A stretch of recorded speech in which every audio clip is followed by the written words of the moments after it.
हम आपको लगता है ये अनलिमिटेड पावर वाला मुनीर अनस्टॉपेबल होगा, अनकंट्रोलेबल होगा? देखिए, ये तो मुमकिन नहीं है। पाकिस्तानी अवाम इमरान खान साहब के साथ है, सबसे बड़ी पार्टी का सरबराह है।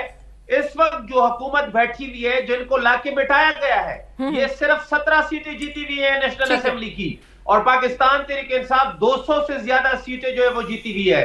लेकिन इन्होंने एक फॉर्म 47 निकाला और उसके जरिए इनको नेशनल असेंबली में सबको पहुंचाया, और फिर सुप्रीम कोर्ट के हुक्म के बावजूद हमें जो मखसूस नशिस्तें होती हैं वो नहीं दी गई।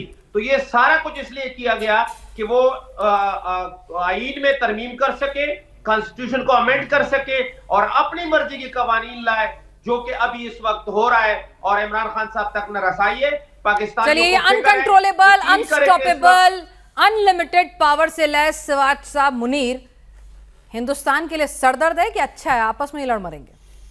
देखो, ये सच्चाई है कि जब कोई पागल हो जाता है वो कुछ भी कर सकता है, और ये सच्चाई है कि आज आसिम मुनीर जितनी पावर उसको मिल गई वो पागल हो गए। और ये आप देखें, आप 2-3 बातें बार बार करें कि आसिम मुनीर को डर है, तो कहाँ से? देखो, आसिम मुनीर को डर है तो इमरान खान का, इसमें कोई शक नहीं, क्योंकि इमरान खान पॉपुलर बहुत है और बहुत कोशिश की है मिलिट्री ने दबाने की, मगर जितना दबाते हैं उतना ज़्यादा उठ रहा है। और दूसरा डर कहाँ है आसिम मुनीर को? वो चीफ ऑफ डिफेंस फोर्सेज बन गया। एयरफोर्स नेवी के जो चीफ हैं वो भी उसके अंडर रहेंगे, और उसके बाद वो अगले 5 साल तक रहेगा चीफ ऑफ डिफेंस फोर्सेज।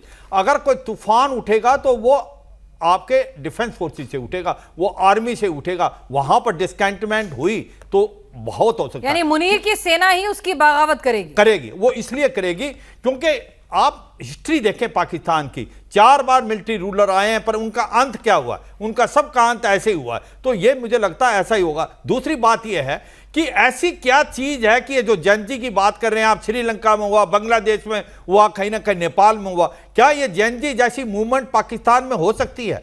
देखो, इसके दोनों पहलू हैं, मगर उसके चांसेस क्यों कम है? क्योंकि पाकिस्तान के अंदर जो डिफेंस फोर्सेज हैं और जो उनकी पैरामिलिट्री है वो बहुत ज्यादा है, और उसके कारण वो इससे पहले कि कुछ हो दबा देते हैं। अगर मैं आपको तुलना करूं भारत के साथ पाकिस्तान की, तो उसका 1/6 हिस्सा है भारत और 1/18वां हिस्सा है उसकी इकोनॉमी, और इसके बावजूद उसकी जो फौज है वो 78% है। इतनी छोटी देश के पास इतनी बड़ी फौज क्या कर रही है? क्यों की है उसने फौज? वो एक इमेजिनरी वार्निंग और इमेजिनरी थ्रेट क्रिएट करता है कि भारत हमला कर देगा, और इसलिए उसकी ये फौज है। इसलिए वो जो बोल रहे थे टीएलपी, उसको भी इन्होंने रातों रात एकदम पूरे का पूरे को गायब कर दिया, लोगों को मार दिया। तो यह सच्चाई है। अगर कोई तूफान उठेगा, सिविल वार जैसी सिचुएशन अगर होती है पाकिस्तान में, तो वो वाकई बहुत बड़ी चीज होगी। सोशल मीडिया कितना करेगा टाइम ही बताएगा, मगर यह सच्चाई है। अगर किसी का डर है आसिम मुनीर को, तो इमरान खान का है,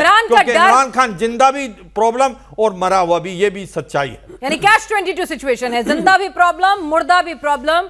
प्रोफेसर साहब, गले की हड्डी बन गया मुनीर की, और क्या यही इमरान खान, चाहे जिंदा या मुर्दा, अल्लाह करे जिंदा ही रहे, खैरियत से रहे, लेकिन किसी भी हालत में यही इमरान खान मुनीर को सत्ता से, इसकी निरंकुशता से आज़ादी दिलवाएगा पाकिस्तान को? आपको लगता है ऐसा? देखिए, एक बात तो कि डर है, ये बात, इसका बहुत बड़ा सबूत ये है कि उसने अपने लिए कॉन्स्टिट्यूशनल चेंजेस किए, परिवर्तन किया। अगर डर नहीं होता तो 27वां विधेयक नहीं लेके आता। तो एक सबसे बड़ा उदाहरण, तो ये ऐसा फील्ड मार्शल है जो डरपोक है। पहली बात, बिल्कुल डरपोक है, सबसे बड़ा डरपोक है। मैं आपको कह रहा हूं, उसका इतिहास देख लो, सबसे बड़ा अपॉर्चुनिस्ट और डरपोक है, और पाकिस्तान की जनता जानती है और उसको ठोकेगी, जब मौका लगेगा उसको ठोकेगी। इमरान खान को इसीलिए वो बाहर नहीं आने देंगे। देखिए, पाकिस्तान की आर्मी, इसके अंडर में दो बातें उससे हट गई है।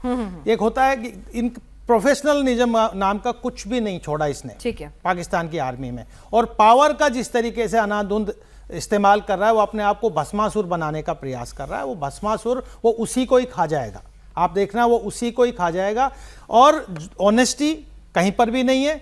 पेट्रोटिज्म कहीं पर भी नहीं है, क्योंकि जितना बड़ा कॉरपोरेट सिस्टम पाकिस्तान आर्मी का चल रहा है और मुनीर का जो कंसंट्रेट हो गया है वो पाकिस्तान को खोखला करता जा रहा है। वो भारत के लिए चिंता है। पाकिस्तान खोखला होगा तो वहाँ आतंकवाद ज़्यादा बढ़ेगा, वहाँ पे रेडिकल्स बहुत बढ़ेंगे, वहाँ पे सरिया रूल आएगा और वो पूरे न केवल भारत को पूरे क्षेत्र के लिए बहुत बड़ा खतरा है।